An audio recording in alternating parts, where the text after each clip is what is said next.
हम हमारी सोच के अनुसार होते हैं, इसलिए हमें यह ध्यान में रखना चाहिए कि हम क्या सोचते हैं। शब्द तो सिर्फ विचारों का ही एक हिस्सा होते हैं। जो विचार होते हैं वे अक्सर हमें दूर तक ले जाते हैं।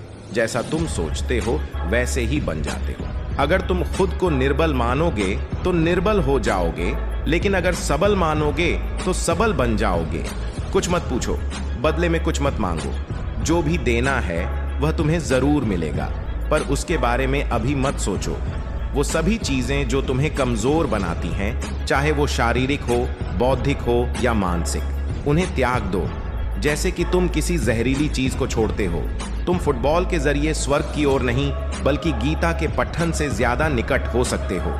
एक समय में एक काम करो और उसे करते समय अपनी पूरी आत्मा को लगा दो और बाकी सब कुछ भूल जाओ। जब तक जीना तब तक सीखना। अनुभव ही सर्वश्रेष्ठ शिक्षक है। जब तक तुम खुद पर विश्वास नहीं करोगे तब तक तुम भगवान पर विश्वास नहीं कर पाओगे।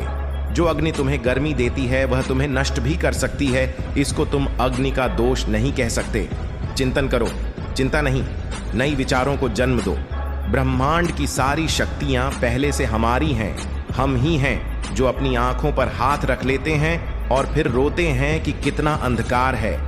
विश्व एक विशाल व्यायामशाला है जहां हम खुद को मजबूत बनाने के लिए आते हैं। दिल और दिमाग के टकराव में दिल की सुनो। शक्ति जीवन है, निर्बलता मृत्यु है, विस्तार जीवन है, संकुचन मृत्यु है, प्रेम जीवन है, द्वेष मृत्यु है।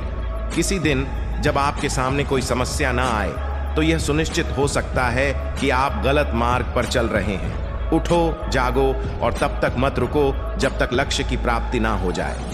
खुद को कमजोर समझना सबसे बड़ा पाप है। तुम्हें कोई पढ़ा नहीं सकता, कोई आध्यात्मिक नहीं बना सकता।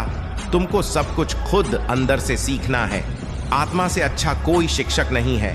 सत्य को 1000 तरीकों से बताया जा सकता है, फिर भी हर एक सत्य ही होगा। बाहरी स्वभाव केवल अंदरूनी स्वभाव का बड़ा रूप होता है। ईश्वर कोई पाप नहीं जानता, वो केवल कमी जानता है। और ईश्वर कहता है कि सबसे बड़ी कमी ये कहना है कि तुम कमजोर हो, तुम पापी हो, एक तुच्छ प्राणी हो और तुम्हारे पास कोई शक्ति नहीं है और तुम ये वो नहीं कर सकते। किसी की बेइज्जती ना करें। अगर आप मदद के लिए हाथ बढ़ा सकते हैं तो जरूर बढ़ाएं। अगर नहीं बढ़ा सकते तो अपने हाथ जोड़िए, अपने भाइयों को आशीर्वाद दीजिए और उन्हें उनके मार्ग पे जाने दीजिए। यही दुनिया है। यदि तुम किसी पर एहसान करो तो लोग उसे कोई महत्व नहीं देंगे, किंतु यदि तुम एहसान करना बंद कर दो, वे तुरंत तुम्हें बदमाश प्रूफ करने में नहीं हिचकिचाएंगे।